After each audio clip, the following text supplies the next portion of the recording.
Transformação profunda, uma transformação verdadeira e duradoura na vida. Para onde você precisa olhar? Qual a coisa mais importante que você precisa entender? Esse foi o nosso tema ontem à noite, tá? Então, ontem nós começamos com essa reflexão e nós falamos que o ser humano, ele pode viver num estado de consciência e num estado de inconsciência. E nós vemos que existem vários degraus, vários níveis de consciência e também existem vários níveis de inconsciência. Vocês refletiram sobre isso? Conseguiram refletir sobre isso? Hoje eu quero aprofundar isso um pouco mais, analisando 3 histórias, tá? Então preste bem atenção, nós vamos analisar 3 histórias bem conhecidas, para a gente entender um pouco mais a fundo sobre isso, tá bom? Vamos lá então?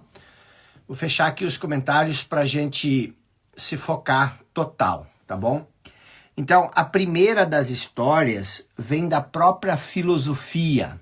É uma história que, segundo Platão, no livro A República, Sócrates teria contado essa história, mas como Sócrates não deixou nada escrito, Platão escreveu essa história. O que é a alegoria da caverna? Porque você se focar na elevação do seu nível de consciência é a coisa mais importante que você pode fazer. O que é a alegoria da caverna? É importante você entender isso, e se você já ouviu eu falando sobre isso antes, é sempre importante rever. Então, o que acontece? A alegoria da caverna conta a seguinte história, tá? Que há uma caverna aqui. Na boca da caverna existe uma fogueira e existe seres, animais, pessoas transitando entre a fogueira e a boca da caverna. E no fundo da caverna, aqui no fundo da caverna, existem os seres humanos. E eles estão presos de tal forma que eles não conseguem olhar para trás. Eles apenas conseguem olhar para o fundo da caverna. Então, tudo que eles veem são segundo Platão, são as pálidas sombras da realidade refletida no fundo da caverna. Então, preste muita atenção sobre isso, sobre o que nós estávamos falando ontem de noite, em relação à consciência e à inconsciência. Isso não é uma coisa que eu estou inventando. Isso aqui já existe há mais de 2.500 anos, 2.450 anos. O que seria um homem que só vê a pálida sombra da realidade? É uma pessoa, o ser humano, que interpreta a realidade a partir do seu próprio condicionamento limitado.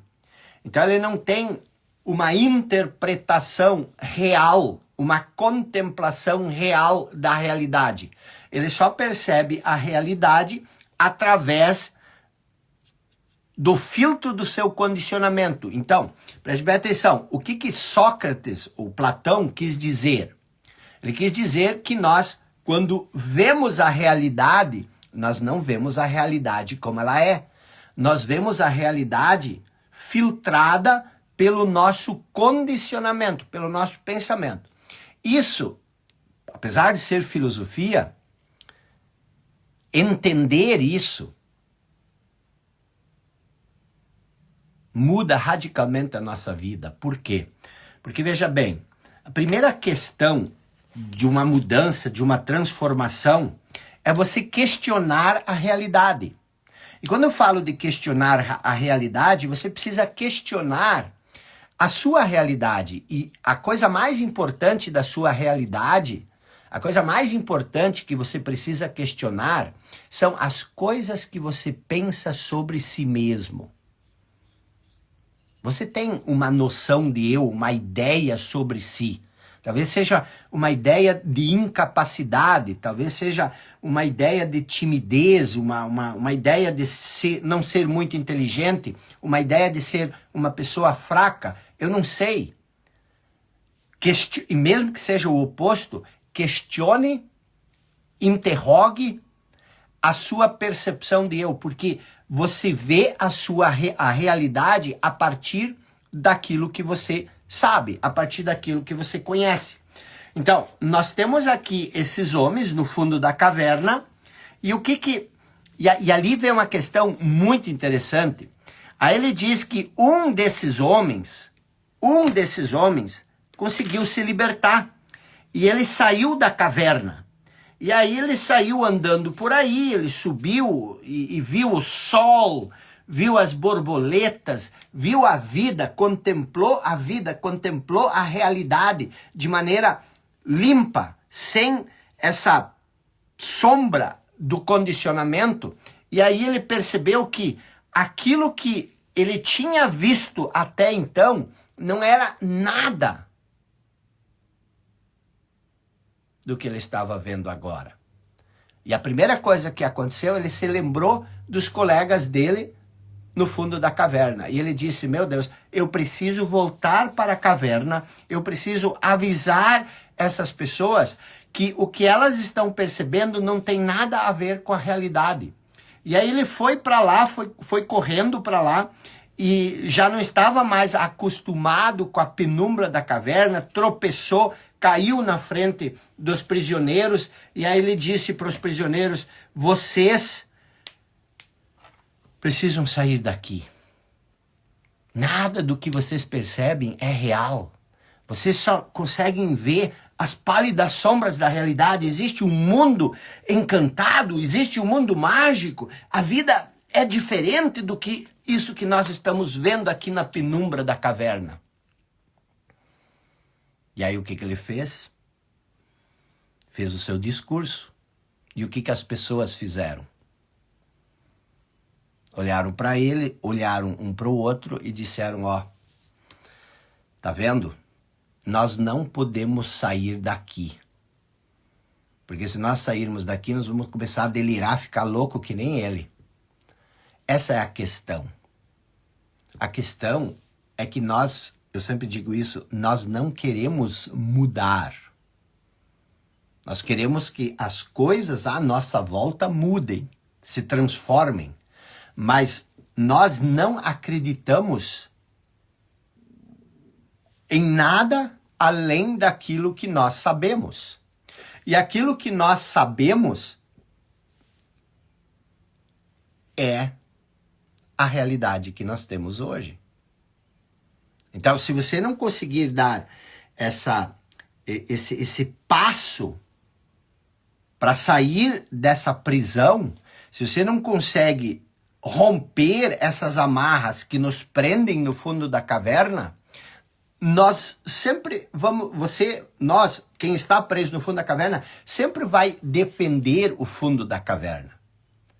Então, o que é consciência e inconsciência?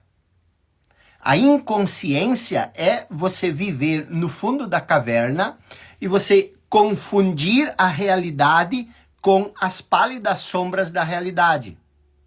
O que é viver da consciência? É você sair da caverna e você ver as coisas como elas são. Mas isto é possível? Sim. Nós começamos a falar sobre isso ontem à noite. Então, vamos aprofundar isso hoje. Então, nós temos esse um ponto que é extremamente importante e que eu trouxe da filosofia, mas eu quero ir para a segunda história. A segunda história. A segunda história é uma das parábolas mais conhecidas de Jesus. É a parábola do filho pródigo. O que é a parábola do filho pródigo? Então, existia um rapaz que vivia na casa do pai, e ele disse que ele queria a parte da herança dele, porque ele queria ir embora. E aí ele pegou a parte da herança dele e, segundo a parábola, ele foi para uma terra distante. E aí, lá, ele pegou e gastou a parte da herança dele com coisas mundanas de forma irresponsável. E aí, caiu uma grande fome sobre a terra. E aí, ele não tinha mais o que comer, aí ele foi trabalhar numa fazenda onde ele tratava os porcos. E ali, no fundo daquele caos, aquele cenário caótico, ele começou a invejar os porcos. Por quê? Porque os porcos tinham pelo menos alguém que cuidasse deles, que os alimentasse, e ele não. Ele se viu totalmente sozinho e abandonado. E aí, em algum momento, a parábola diz que ele caiu em si. Ele caiu em si e lembrou da origem dele, lembrou da casa do pai. E aí ele disse, meu Deus, eu estou sofrendo tanto aqui e na casa do meu pai tem de tudo. Ok, o que é a jornada do filho pródigo? A jornada do filho pródigo, assim como a alegoria da caverna, é a jornada do caos à consciência. É a jornada que te tira da inconsciência e que te leva à consciência. Então, o que é? Vamos dar uma olhada para a parábola do filho pródigo. Primeiro, o que é a casa do pai onde ele estava? O que é a casa do pai? Na parábola, a casa do pai representa um lugar de abundância, um lugar de plenitude, um lugar de alegria. E qual é o significado disso? Todos nós viemos de um lugar, ou não? E esse lugar representa a nossa essência, representa as nossas raízes. Nós viemos, em termos de origem mais profunda, nós viemos do Pai. O sopro da vida, o sopro divino veio de Deus. Então, viver na casa do Pai significa viver desse sopro divino. Significa estar conectado com a essência divina que existe dentro de nós, que existe em nós. Jesus chamava isso do reino dos céus. O reino dos céus que existe dentro de nós. Então, nossa casa divina é nossa essência divina. É de lá que nós viemos, ou não? Então, guarde isso. Ou melhor, veja essa questão, tá? Porque é difícil quando a gente está preso na mente, a gente perceber que existe algo além da mente. Então, deixa eu explicar rapidamente o que seria você viver, o que seria você viver da sua essência. Seria você viver para aquilo que existe, seria você viver daquilo que existe para além da sua mente condicionada. Seria viver para além do conhecimento que você acumulou. Porque o que é a mente condicionada? É o condicionamento que você acumulou. Então, a nossa casa, e o que existe para além disso? Nós falamos ontem um pouco sobre isso. É um estado de atenção plena, é a nossa consciência. Porque você não é o seu pensamento, você é aquele que pensa. Você, imagina o olho, você tem o olho. Isso aqui é o olho, isso é o olho. Mas é o olho que vê? Você acha que é o olho que vê, mas se você tirar o olho, você vai ver que o olho está ali, mas você não enxerga mais nada. Então, não é o olho que vê, mas você vê através do olho. Então, existe algo mais profundo do que o seu pensamento, do que o seu corpo, do que o seu nome, do que o seu contexto, a circunstância em que você vive. E esse algo mais profundo é o que pode ser o nosso ponto de referência. Então, a nossa casa é a essência divina. É de lá que nós viemos. Então, esse é o primeiro ponto, entender o que significa a casa. Qual é a primeira coisa que o filho pródigo faz? Ele pede a parte da herança dele. Agora, o que significa pedir a parte da sua herança? O que é uma herança? Herança é aquilo que você tem em comum com seus pais.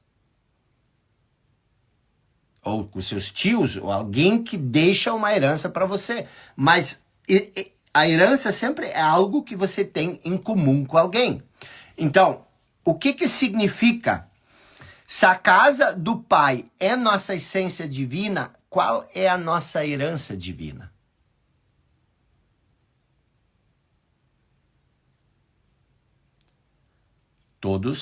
A nossa herança divina são todos os atributos que nos fazem a imagem e semelhança do Criador.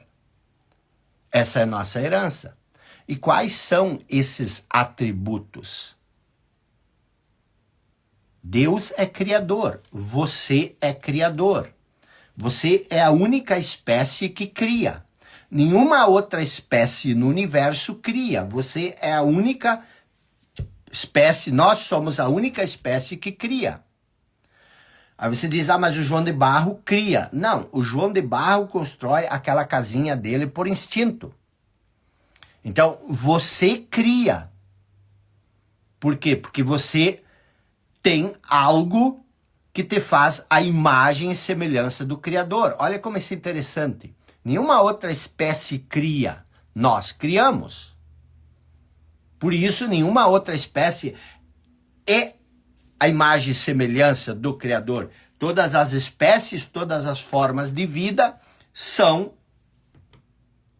a expressão divina, mas não são necessariamente a imagem e semelhança do Criador. Então, o que nos faz a imagem e semelhança do Criador é o poder de criar, é o poder de escolher. Você tem escolha. Você pode usar a sua imaginação, a sua inteligência, a sua criatividade. Você tem poder de criar. Então, primeiro, o que o filho pródigo faz? Ele pede a parte da herança dele, que é o que nos faz ser a imagem e semelhança do Criador. Depois, o que ele faz? Ele abandona a casa do Pai. Se a casa do Pai é nossa essência divina, o que é abandonar a casa do Pai? É abandonar a nossa essência divina. E o que isso tem a ver comigo e contigo? É que, na verdade, a parábola do filho pródigo, o filho pródigo em si, somos eu e você. Nós somos o filho pródigo. Como assim nós somos o filho pródigo? Porque nós temos uma essência divina. Nós temos uma centelha divina dentro de nós. Essa centelha divina é o quê? É a casa do Pai. É o reino dos céus que existe dentro de nós. Então, você é humano, mas você também é divino. Você tem uma essência que é diferente do que toda a questão racional. Na verdade, o ser humano, ele tem são três aspectos, se você olhar. É o aspecto instintivo, que é o nosso aspecto animal. Tem o intelecto, que é a nossa razão, que é o que nos faz humano. Mas também nós somos intuitivos.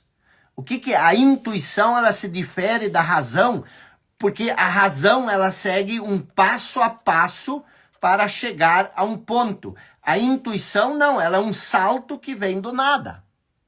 Então, nós somos animais, nós temos o nosso instinto, nós fazemos a nossa digestão, a inteligência que faz a nossa digestão é a mesma que faz a digestão de um boi. O processo varia por causa da alimentação, mas a inteligência é a mesma. Mas o boi não tem intelecto, muito menos intuição. A maioria de nós não tem intuição, por quê? Porque nós estamos presos na razão. O que acontece para você entender? Veja, existe, se você colocar isso dessa forma, existe o instinto, existe o intelecto e existe o intuitivo. Então, qual é a função do intelecto? O intelecto é uma ponte que liga o instinto ao intuitivo. E qual é o problema? O problema é que nós construímos a nossa casa no intelecto, em cima da ponte. Nós ficamos presos no nosso intelecto. Aí nós chegamos até o intelecto e nós não conseguimos avançar para o outro lado. Por isso, quando Jesus diz renuncia a si mesmo, você precisa desfazer essa ponte, que é a sua identidade, que é a identificação com os conceitos que você tem na sua cabeça. Então, voltando à questão da parábola, essa centelha divina, ela é a sua herança, ela é a sua essência. É aquilo que você verdadeiramente é. E você se separou dessa essência. Você se separou dessa centelha divina. E aí, alguém vai dizer, mas eu não consigo acreditar que tem uma essência divina dentro de mim, porque não existe prova disso. Ok? Não vai existir prova de que existe uma essência divina dentro de você. Mas também não existe prova de que não há uma essência divina em você. Então, o fato de não ter prova de que há é tão importante quanto o fato de não ter prova de que não há. E nós nunca vamos ter prova disso. Por quê? Porque o reino dos céus é de uma dimensão, é de uma outra dimensão. E isso você só consegue alcançar pela fé. Só que fé e razão não conseguem andar juntas. Por quê? Porque a razão, ela requer conhecimento. A razão, ela se sustenta através do conhecimento. A razão. A fé é a certeza daquilo que nós não sabemos. Se você ir lá fora, você vai lá fora, agora aqui está chovendo, você vai lá fora, você sabe que está chovendo. Você foi ali fora, você não precisa ter fé de que vai chover. Mas se você quer que não chova amanhã de manhã e você não tem acesso à meteorologia, você diz, meu Deus, tomara que não chova. Quer dizer, você começa a brincar, a lidar com a fé. Então, o que acontece? O nosso problema é que nós nos separamos da nossa essência, do nosso eu verdadeiro. E o que é a nossa essência, o nosso eu verdadeiro? É aquilo que eu falei ontem de noite, é a vida. A vida. A vida, isso é a nossa essência divina. E a gente pensa, e a gente diz assim, eu tenho uma vida. Como você tem uma vida? Você não tem uma vida, você é a vida. Então a gente já começa, quando eu falo da interpretação, já começa assim, eu tenho uma vida. Mas você não tem uma vida, você é a vida. E a vida é agora. A vida é agora. Por isso, nós falamos ontem de noite da contemplação. Quando você se perde no pensamento, quando você se perde no passado e no futuro, quando você vive preso ao passado e ao futuro, você perde a coisa mais importante, que é este momento. Você não pode, ao mesmo tempo, estar presente e estar pensando no futuro. Então, você se separou dessa centelha. E aí, se você olhar, por exemplo, nas Escrituras, quando é que foi que o homem foi expulso do paraíso? Quando é que foi que o homem perdeu a intimidade com o Pai? Quando é que o ser humano, o homem, Adão e Eva, perdeu a intimidade com Deus? quando comeu a fruta da árvore do conhecimento. Você está entendendo o que é comer uma coisa? Você se torna isso que você come. E quando você come a fruta do conhecimento, você se torna o conhecimento. Você se identifica com o conhecimento. Você extrai sua noção de eu do conhecimento. E com isso você se afasta do quê? Você se afasta daquilo que você é em essência. Você está entendendo? Então, isso ainda é difícil para nós humanos chegar a um ponto onde nós compreendemos isso. Mas existe uma coisa dentro de nós que é a própria vida, e ela é mais importante que tudo. E a vida é o sopro da vida. E Jesus disse uma coisa que eu por anos fiquei olhando para aquilo e disse, mas o que ele queria dizer com isso? Ele diz, eu vim para que vocês tenham vida. Eu disse, mas eu já tenho uma vida. Por que eu quero vida? Eu tenho uma vida. Aí ele diz, mas eu vim para que você tenha vida em abundância. Então, você não tem vida. Por que você não tem vida? Você não é mais a vida. Por quê? Porque você está preso no passado e no futuro. Você sempre está ausente. Você não está presente para a vida. E é isso que eu estou falando quando eu falo que nós nos separamos da centelha divina. Então, como dentro da parábola do filho pródigo, como isso se justifica? Aliás, como ela explica isso? Quer dizer, você sai da casa do pai, você pega o poder de criar e você vai para uma terra distante. Você vai para longe da centelha divina. Você vai para longe da sua origem, que é a casa do pai. Então, o que isso significa? Ir para uma terra distante. Isso significa que ao longo do crescimento, você vai percebendo um conjunto de coisas sobre si, você vai desenvolvendo, a Mariana diz, o ramo cortado da videira. Jesus diz que nós nos tornamos como um ramo cortado da videira, porque nós estamos separados da videira. E quem é a videira? O todo. E quem é o todo? Deus. Então, ao longo do crescimento, você vai percebendo um conjunto de coisas sobre si, sobre os outros, sobre o mundo. Você vai tendo percepções das experiências que você vive. E isso é comer a fruta da árvore do conhecimento.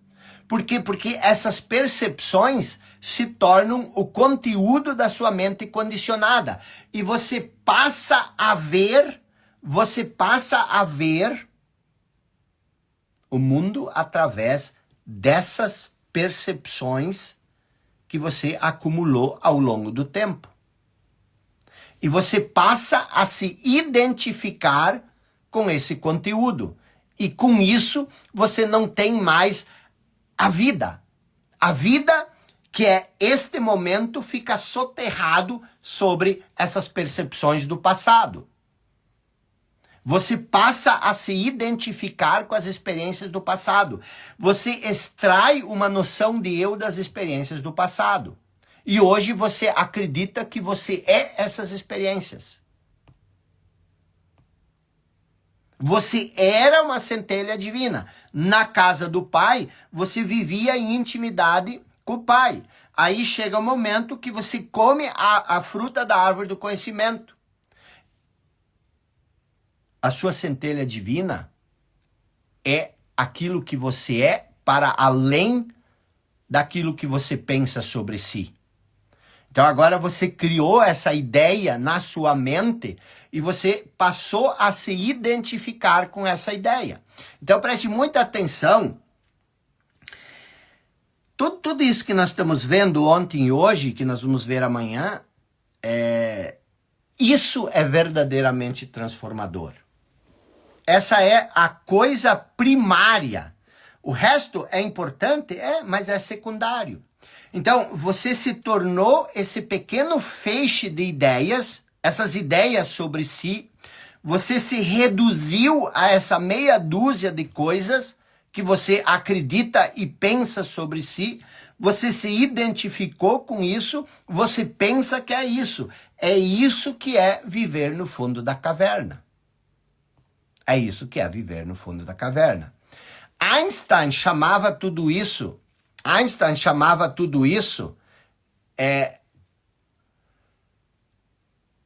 que na verdade isso é o falso eu. Einstein chamava isso de a ilusão de ótica da consciência. O que é a ilusão de ótica da consciência? O que é uma ilusão de ótica? Você vê algo que não é aquilo que você vê. Então, a identificação com isso, eu chamo isso do falso eu, é a inconsciência. Que nós vimos ontem, que nós falamos ontem. Então, você não... O que é a inconsciência? Que muitas pessoas, às vezes, se sentem um pouco ofendido com isso. Ah, tá me chamando de inconsciente. A inconsciência... Quase todos os seres humanos vivem na inconsciência. O que é a inconsciência?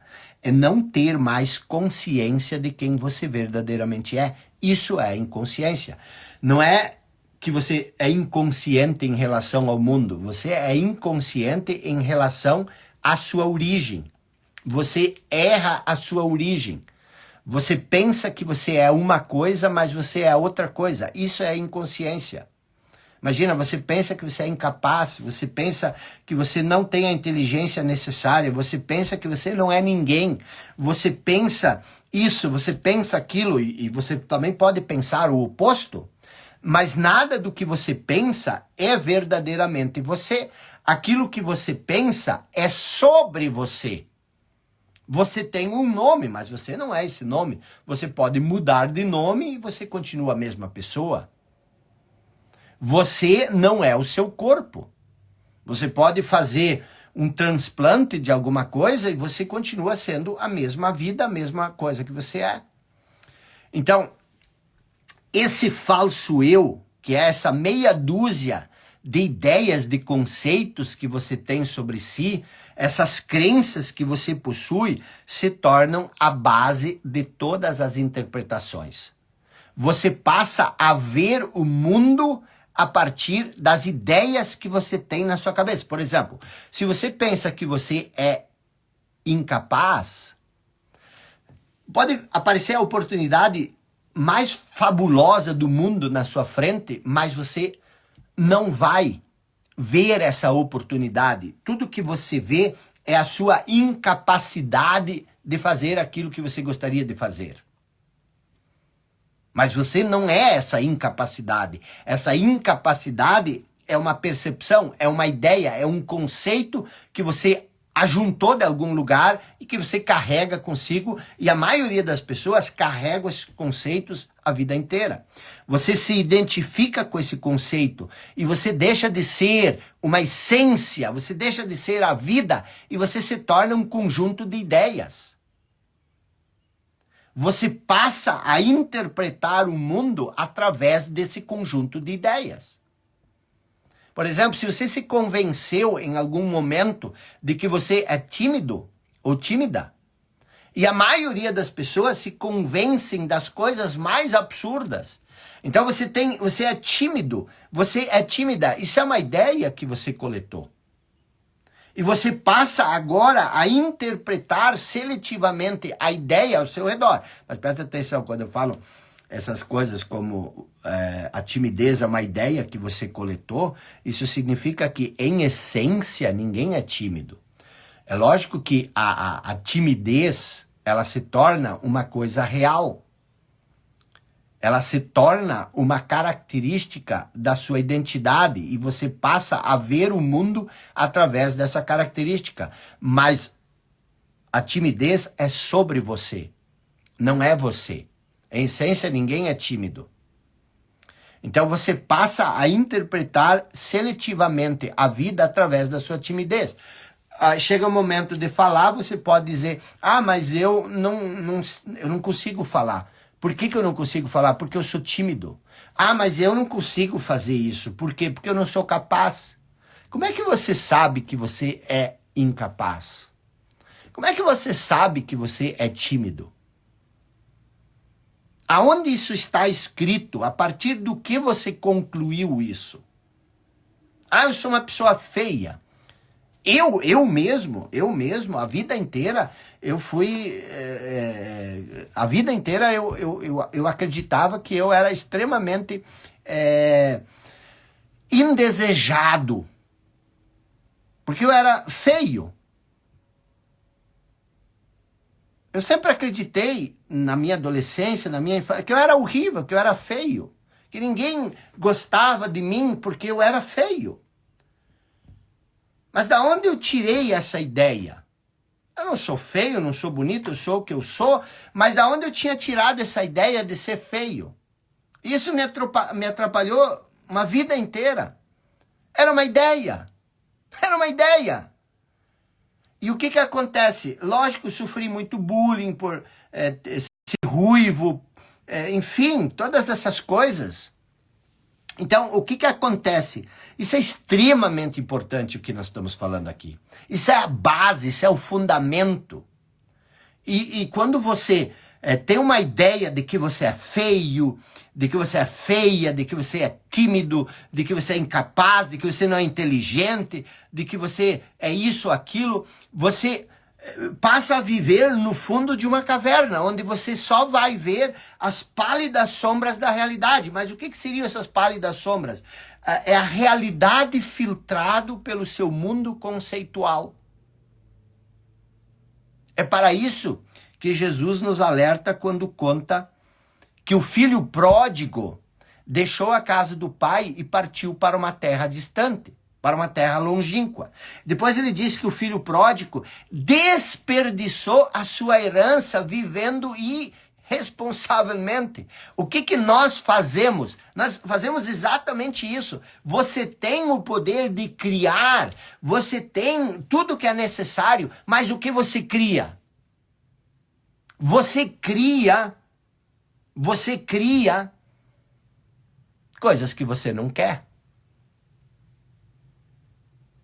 Tem uma coisa que as pessoas falam, que você tem que ser o protagonista da sua vida. Seja o protagonista da sua vida. Isso é uma falácia. Por quê?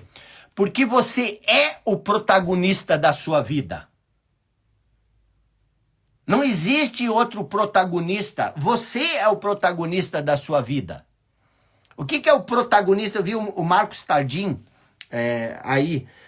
O que ele é ator? O que é o protagonista de um filme? É o personagem principal. Você é o personagem principal do filme da sua vida. Mas o seu filme pode ser um filme de terror.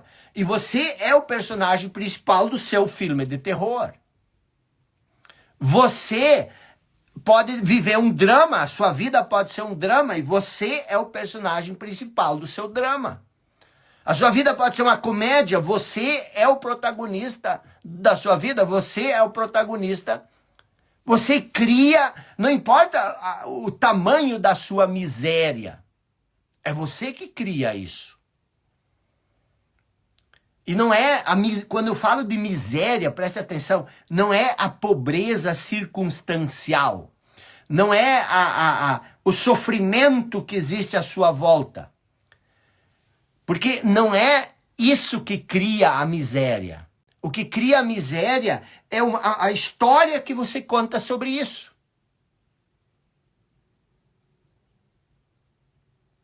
É a história. Alguém perguntou aqui, como que eu sei o que eu sou? Você não pode saber o que você é. Tudo que você passa a saber é sobre você. Por que você quer saber quem você é? Não basta ser aquilo que você apenas é. Você é agora. Mas você quer saber alguma coisa, quer dizer, você quer colocar um rótulo, você quer colocar um conceito naquilo que você é. Isso é a mente.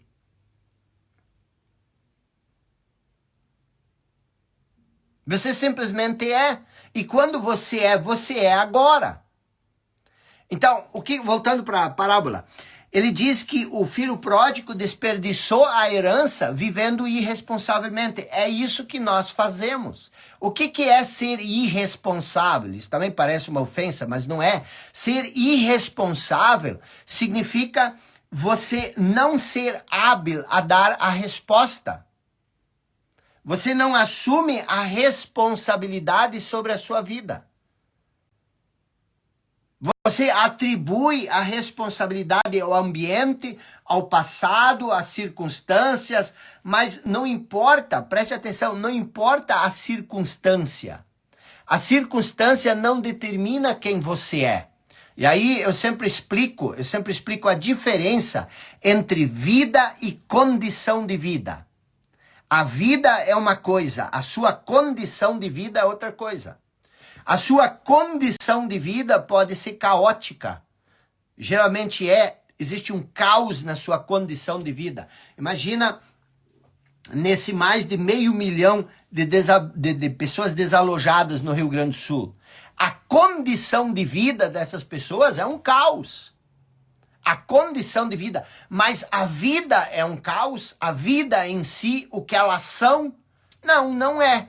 Mas qual que é o grande problema meu e teu? Nós confundimos a vida com a condição de vida. E você acha que a sua vida é a sua condição de vida. Isso é que cria os problemas.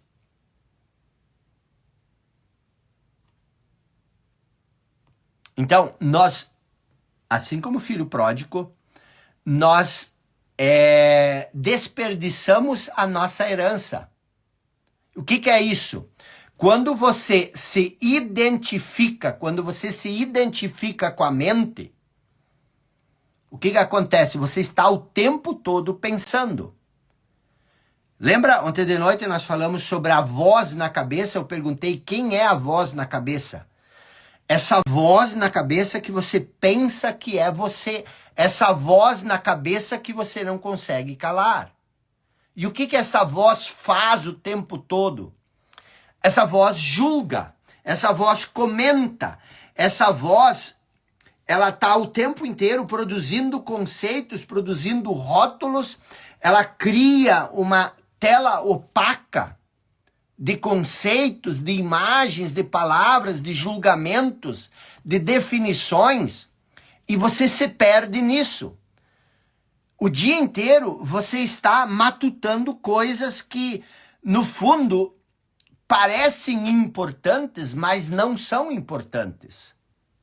80 a 90% de tudo que você pensa ao longo do dia é totalmente repetitivo, é inútil, é desnecessário. Você poderia pensar só 15% do que você pensa e o resto do tempo você poderia ficar totalmente em silêncio, sem um único pensamento, e a sua vida não pioraria 1/1000. Melhoraria, porque existe nessa serenidade, nesse silêncio mental, é ali que você encontra Deus.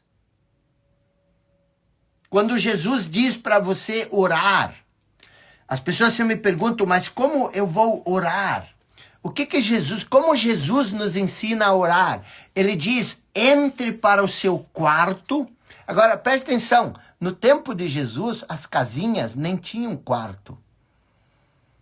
Era só aqueles castelos, as casas dos imperadores que tinham quartos. Mas ele disse, entre para o seu quarto, tranque a porta e ore em secreto.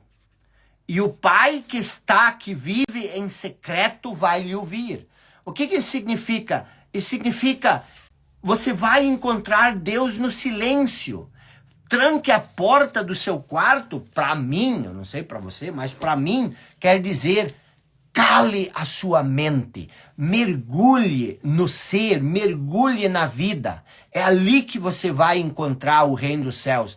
Pegue a porta estreita. O que é a porta estreita? Você não entre nas portas da perdição, porque elas são largas e todo mundo entra nelas. Quais são as portas da perdição? O passado e o futuro. Entre pela porta estreita. Eu vim para que você tenha vida, vida em abundância. Só há vida agora. Então você passa a viver num mundo conceitual. A maioria das pessoas confundem Deus com um conceito.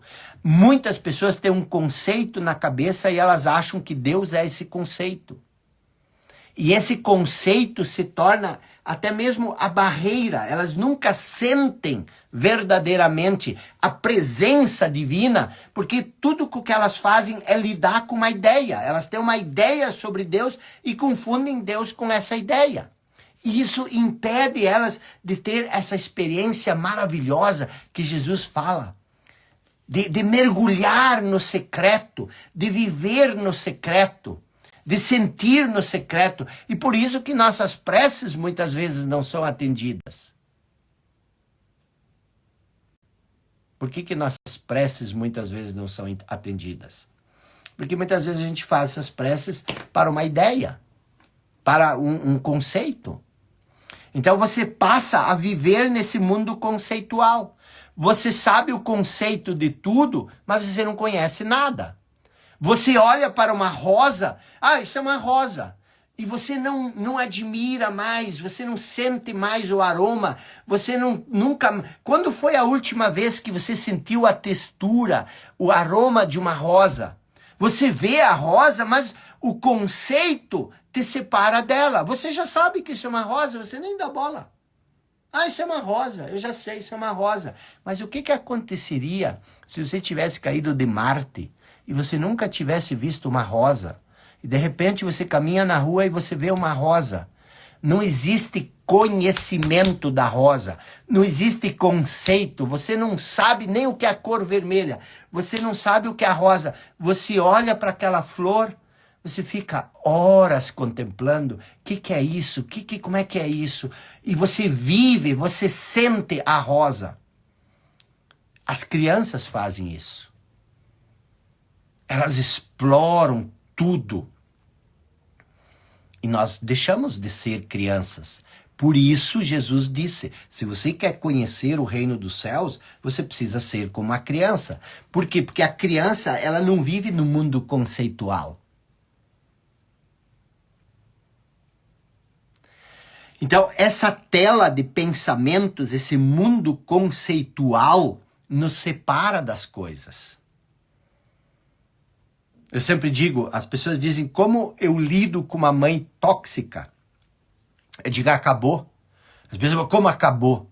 Você não vai mais conseguir lidar com a mãe.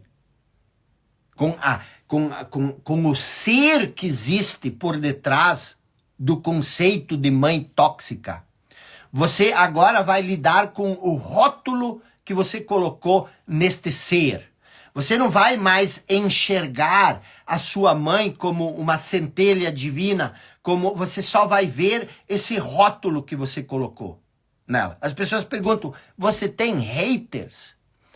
Eu honestamente não tenho haters. Você pode perguntar para minha equipe. Eu tenho pessoas que discordam de vez em quando de mim, mas isso é normal, é saudável, é bom. Mas eu não tenho haters. Eu nem sei o que é um hater. Hater, pelo inglês, é uma pessoa que te odeia. Mas por que cargas d'água uma pessoa haveria de me odiar? Por que cargas d'água eu haveria de odiar uma outra pessoa? A outra pessoa e eu somos a mesma coisa. Mas ela pensa diferente. Ela é do Bolsonaro, ela é do Lula. Eu sou do Bolsonaro, eu sou do Lula. Ela não é o que eu sou. Isso que é a identificação com o falso eu. E quando você... Esse é só um rótulo que está muito em evidência. Você também pode vir para os Estados Unidos e dizer que é do Trump, ou é republicano, ou é democrata. Mas eu estou usando isso como um exemplo porque isso fica muito claro. Você olha para uma outra pessoa e você diz, eu não gosto dela. Por quê? Porque a pele dela é escura. Vamos escravizar. Você está vendo como que o mundo se perde? O pecado, ele nasce da mente. Toda a maldade, ela nasce dessa disfunção. Então, nós criamos essa ilusão de separação. E isso cria a sensação de que eu e você, nós criamos a sensação de que nós somos um fragmento isolado. Nós somos separados de tudo. Por isso nós temos tanto medo, por isso nós temos tanta insegurança. Nós achamos que nós somos, literalmente, como disse Jesus, um ramo cortado da videira. E quando você se percebe como um fragmento isolado, o medo, os conflitos, tanto os conflitos internos como os conflitos externos, tomam conta da sua vida. Uma sombra de medo e de insegurança passa a nos acompanhar o tempo todo para onde nós vamos. Ou seja, nós desperdiçamos todo o poder que nós recebemos. Qual foi mesmo a herança? O poder de criar. E como você cria a sua realidade? Você cria a sua realidade com o pensamento. E quando você se identifica com um conjunto de ideias, quando você se identifica com a sua mente, o que acontece?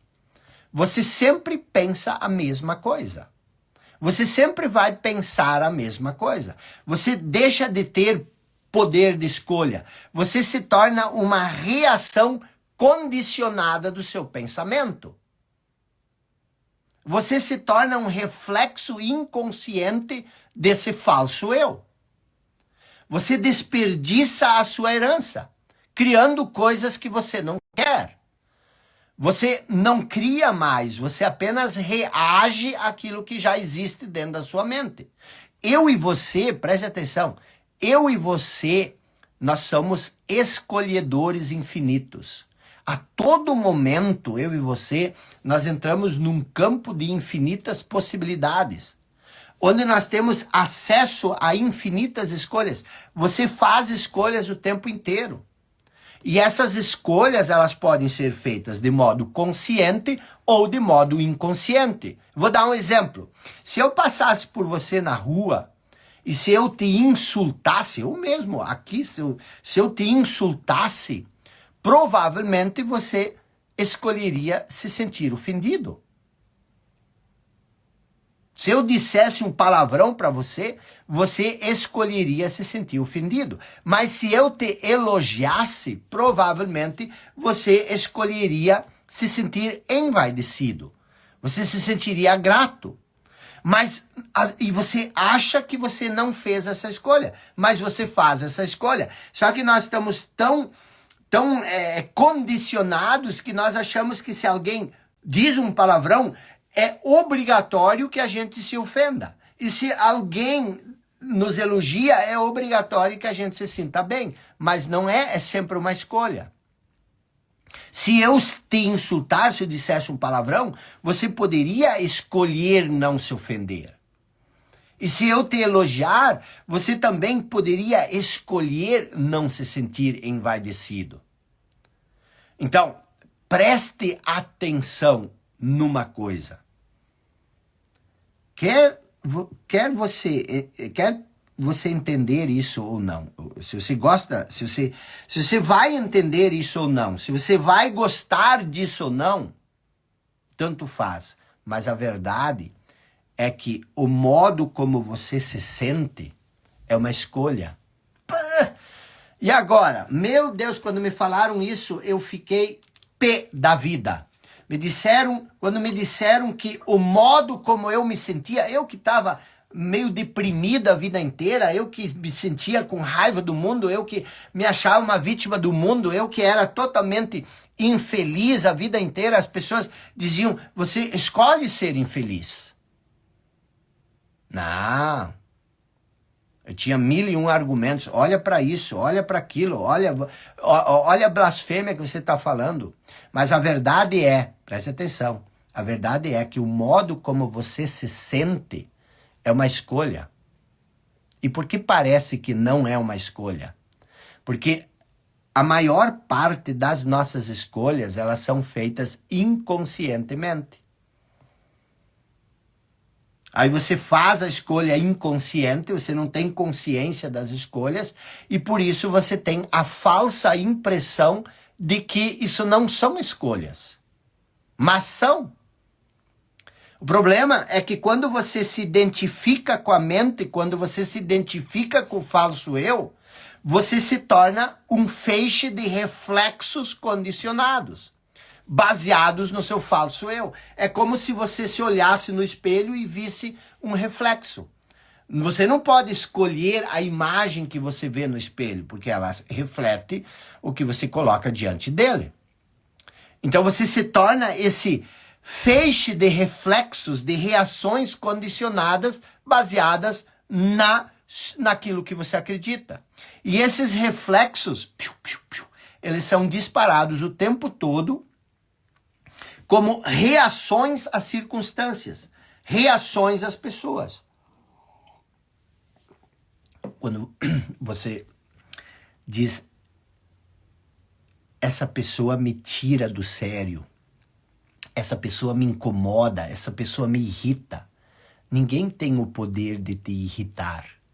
Ninguém tem o poder de te incomodar.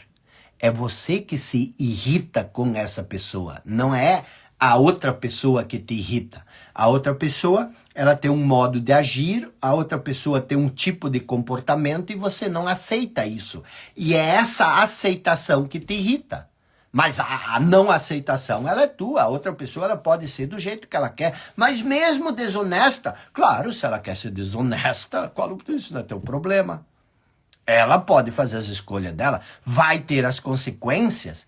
Então, assim, se a outra pessoa é desonesta, se a outra pessoa é mentirosa, se a outra pessoa é fofoqueira, você não tem que se irritar com isso, deixa ela. Ela pode ser como ela quer. Esses reflexos, então, eles são disparados por outras pessoas e a gente acha que são as outras pessoas que criam o sofrimento em nós.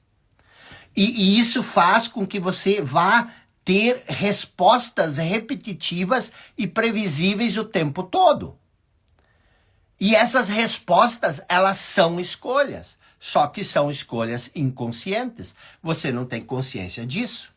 E como você não tem mais poder de escolha, as coisas passam a acontecer na sua vida. Você não faz mais as coisas acontecer. Você não cria mais a vida acontece para você. Pense sobre sua vida para lacrar isso e para finalizar a história do filho pródigo. Pense sobre a sua vida, pense sobre o sofrimento, pense sobre o medo, pense sobre a angústia, pense sobre as crises no relacionamento. O que faria alguém escolher o sofrimento? O que faria alguém escolher o medo? É uma ilusão acreditar que alguém escolheria essas coisas que acontecem.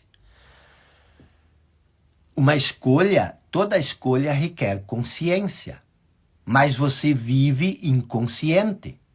E enquanto você estiver identificado com o seu falso eu, enquanto você estiver identificado com as suas crenças, com esse feixe de padrões mentais condicionados, que escolha você tem? Nenhuma. Você é uma reação condicionada. Você é um reflexo. Você é forçado, literalmente forçado a pensar, a sentir e agir de certa forma, de acordo com o seu condicionamento. É o condicionamento que pensa você, não é você que pensa. Você conhece alguém que sempre está envolvido com um relacionamento abusivo? Essa pessoa escolhe esse tipo de relacionamento? Você conhece alguém que sempre está endividado? Essa pessoa escolhe sempre estar endividada? Não, ela não escolhe, porque ela não tem consciência suficiente. Ela age de acordo com os impulsos, com os reflexos. A mente condicionada pelo passado, ela sempre recria aquilo que ela conhece, ela sempre recria aquilo que é familiar. Por quê? Porque é isso que ela sabe fazer. O desconhecido, ele é perigoso porque a mente não tem controle sobre ele. O falso eu não tem controle sobre ele. Mas preste atenção, tá? Preste atenção. As pessoas também não sabem escutar. As pessoas não sabem escutar. Enquanto que eu estou falando aqui, você não está escutando. Você escuta uma parte, mas logo o que acontece? Logo, a sua mente começa a falar sobre o que eu estou falando. Você está entendendo? Você nunca aprende, você nem quer aprender. Por quê? Porque você quer sempre defender aquilo que você sabe. E isso não é nem você, isso é a inconsciência. Eu estou falando isso porque me falaram isso e isso foi libertador para mim. Então, você sempre está ali tentando responder, por isso que eu fecho o chat. Perturba as pessoas quando eu fecho o chat, porque elas não têm com quem falar. Elas têm que ficar quietas. Mas a mente quer falar, ela quer falar sobre o que eu estou falando. Mas o que acontece? É assim com o teu marido também, com o teu filho, com a tua mãe, com o teu pai, com teus colegas de trabalho. Quando você é governado pelo falso eu, você não tem muita escolha. Por quê? Porque o falso eu é como uma entidade que se apossou de você e ela vive através de você. E ela faz as escolhas por você. Só que tem um detalhe. Mesmo quando você é governado pelo falso eu, mesmo não tendo muitas escolhas, mesmo que as suas escolhas sejam inconscientes, você vai acabar sofrendo as consequências da sua escolha. É isso que cria nosso sofrimento. É por isso que nós vivemos imersos no sofrimento. Porque nós não temos capacidade para escolher, porque falta consciência. Todas as nossas escolhas são reações condicionadas, mas nós sofremos as consequências dessas escolhas. É por isso que nós vivemos imersos no conhecimento. Estamos falando sobre caos e consciência, do caos à consciência. Mas voltando para a parábola do filho pródigo. Então, o filho pródigo pega a sua herança, sai da casa do pai e vai para uma terra distante. E lá ele desperdiça a sua herança. E nós já vimos o que tudo isso significa.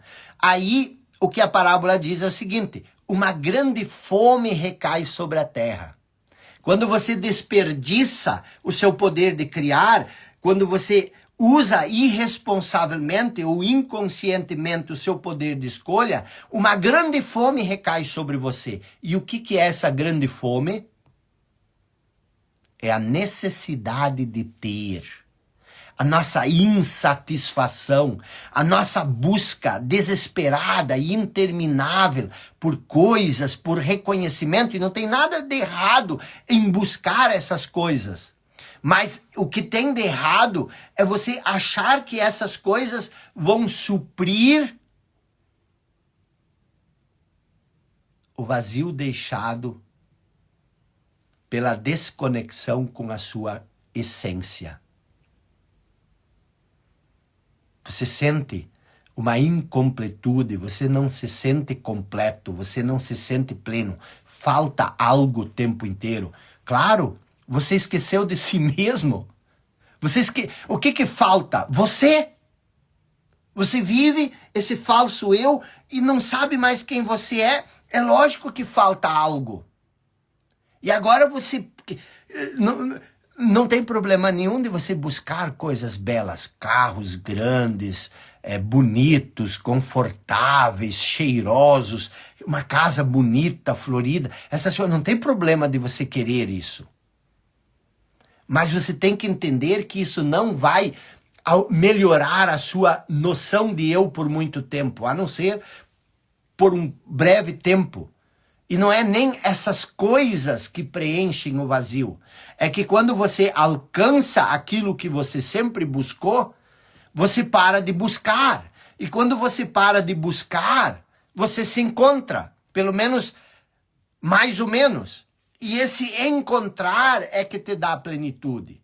Porque a busca, sempre que você busca, você sai de si. Porque a busca está no futuro e você está no presente.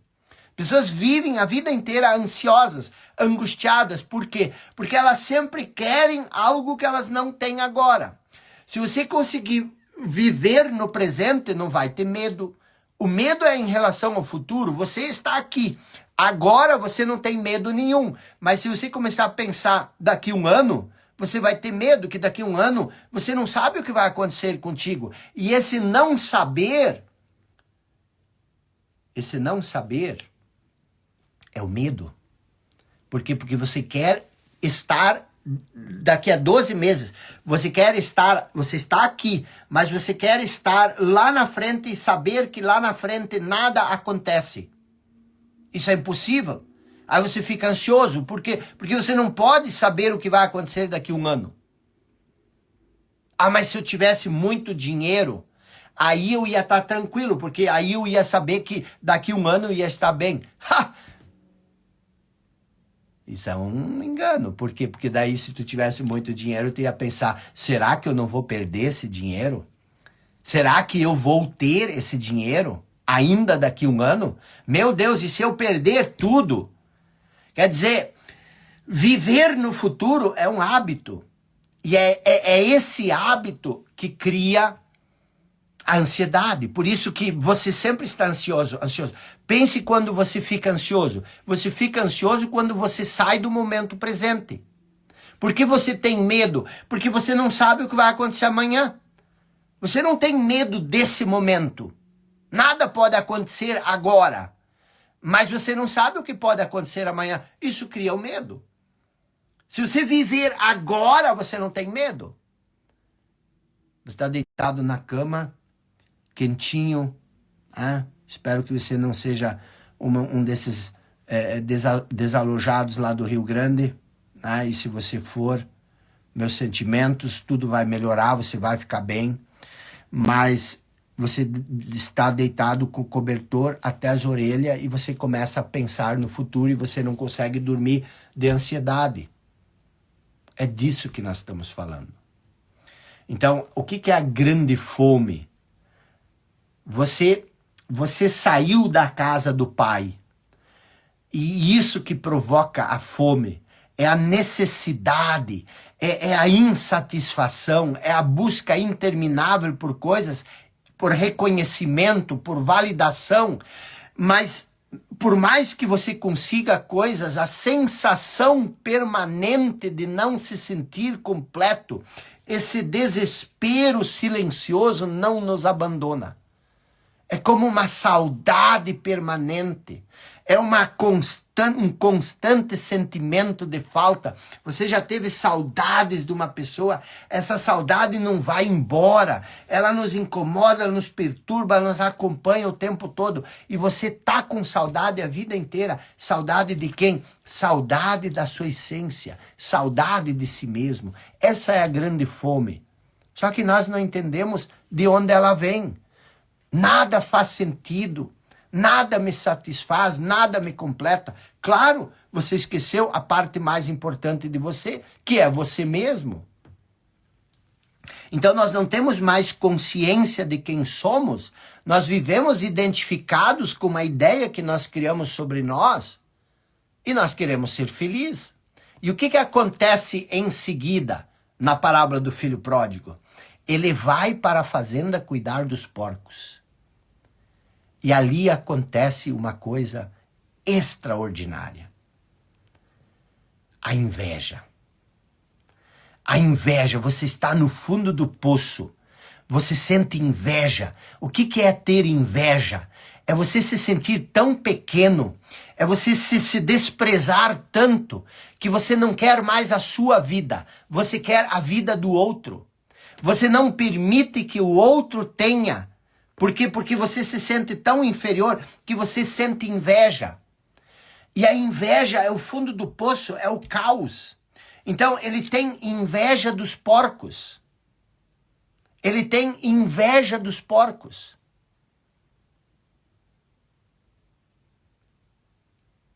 Quantas vezes nós temos raiva, inveja, ciúme do outro? Não é do outro. É o sentimento de pequenez. Somos tão pequenos, mas como tu pode ser pequeno se você é um sopro divino? Como você pode ser pequeno se você é feito à imagem e semelhança de Deus? Porque isso não existe. Você não tem mais acesso a isso. Você vive de um falso eu. Aquilo que você é verdadeiro não existe mais. Por isso que você se sente pequeno. Por isso que você é pequeno. Por quê? Porque você vive desse conceito, desse rótulo. E no fundo de todo esse sofrimento,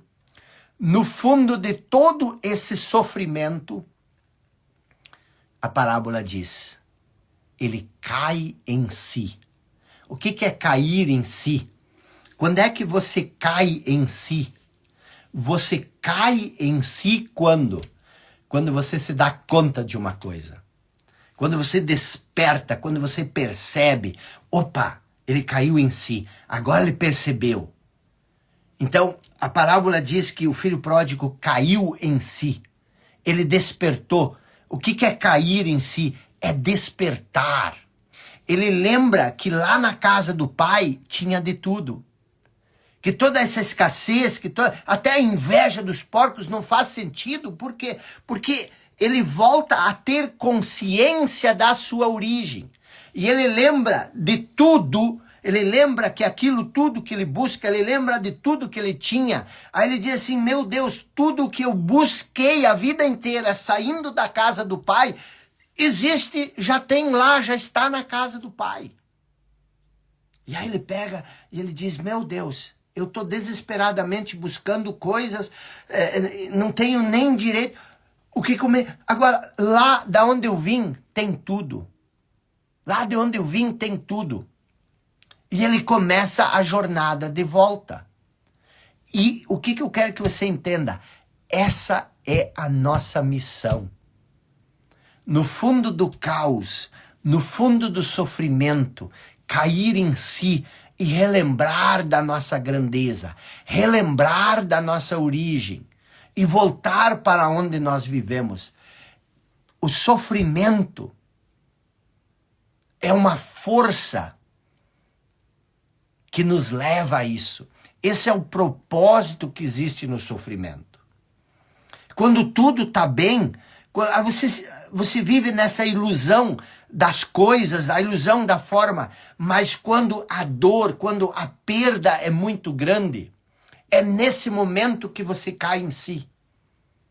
E aí, quando você cai em si, acontece a transcendência.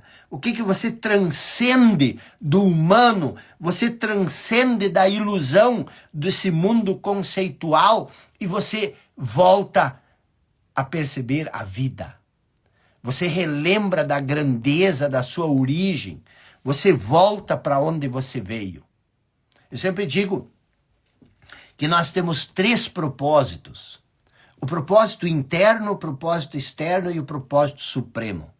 O propósito interno é primário, ele diz respeito ao ser, por isso ele é primário. Você precisa despertar para aquilo que você é. Buscai primeiro o reino dos céus que está dentro de você. É você primeiro perceber quem você é em essência, que você é vida, e que você é vida em abundância, que você é luz. Aquilo que eu falei ontem de noite, você é a luz do mundo. Mas ninguém acende uma luz e coloca debaixo da mesa. Ninguém, você não consegue ser luz se você escondeu essa luz debaixo dos teus conceitos, das tuas ideias, do teu conhecimento. Então o propósito interno é primário, ele diz respeito ao ser. Ele é vertical, ele é para dentro, é cair em si, é lembrar da sua origem, é o agora.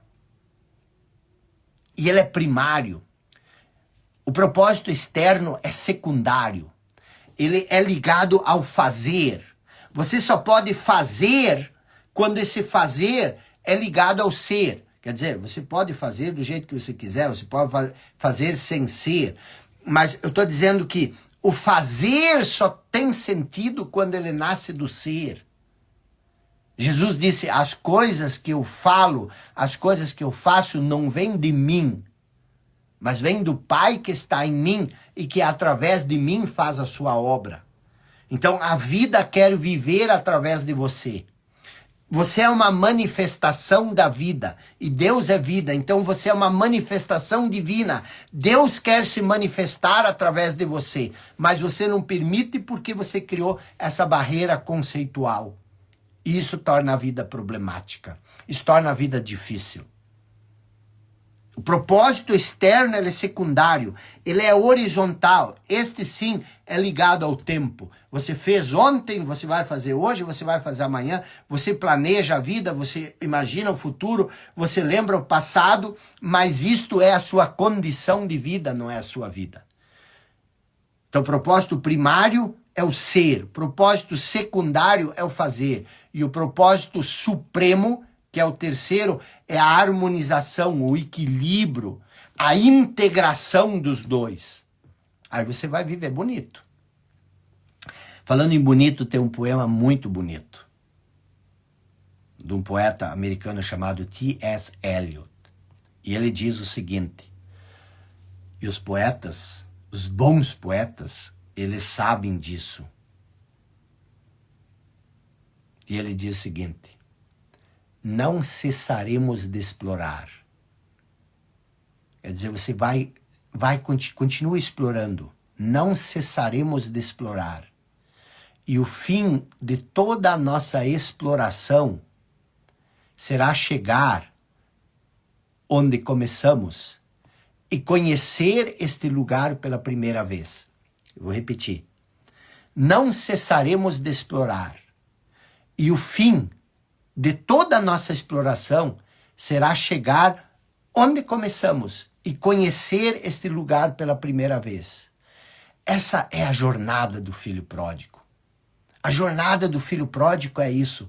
Nós saímos da casa do pai e nós exploramos. E aonde nós vamos chegar? No mesmo lugar de onde nós saímos. Só que nós vamos ver ele pela primeira vez. Por quê? Porque agora nós vamos estar conscientes desse lugar. Antes nós vivíamos lá, mas nós não tínhamos consciência. Por isso é necessário passar por essas tribulações. É necessário porque nesse processo, nessa jornada, nós, ao nos afastar da nossa essência, o que acontece? Nós nos tornamos conscientes dela e aí nos buscamos ela por vontade própria. Nós buscamos ela por uma escolha consciente. Essa é a nossa missão, essa é a nossa grande jornada na vida. A caminhada, o despertar, você cair em si e você dizer, meu Deus, eu busco tanta coisa neste mundo, mas aquilo que eu busco verdadeiramente já está dentro de mim. Eu só preciso trazer isso à tona, eu preciso deixar que isso se manifeste. É voltar a estar em unidade com o todo, com aquilo que nós nos separamos. É voltar a ser a nossa essência, viver da nossa essência, que é o que nos liga com Deus. É voltar à plenitude, voltar à abundância. E por isso, a volta vai ser o fim de todos os medos, o fim do sofrimento, o fim dos problemas, o fim dos conflitos internos e externos, o fim da escravidão do pensamento.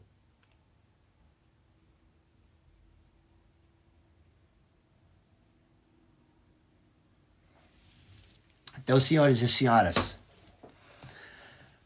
eu tinha uma terceira história, mas eu vou deixar para amanhã, senão nós vamos ficar muito tempo aqui. Mas a questão toda é a seguinte, pense um pouco sobre tudo o que nós falamos aqui, preste muita atenção. Se você parar um pouco e se você começar a observar as suas escolhas, se você começar a observar a voz na sua cabeça, você vai perceber o que eu estou falando. Comece a observar as suas escolhas. Quando você fizer uma escolha, pergunte-se quais serão as consequências da escolha que eu estou fazendo.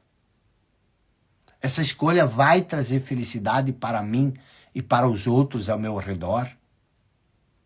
Amanhã nós vamos falar um pouco sobre o corpo de dor sobre o sofrimento, que é um sofrimento que vive dentro de você e como ele se manifesta nos momentos de caos, como ele se torna intenso, como ele aproveita esses momentos para nos possuir, para nos dominar. Tá bom? Estamos juntos. Até amanhã.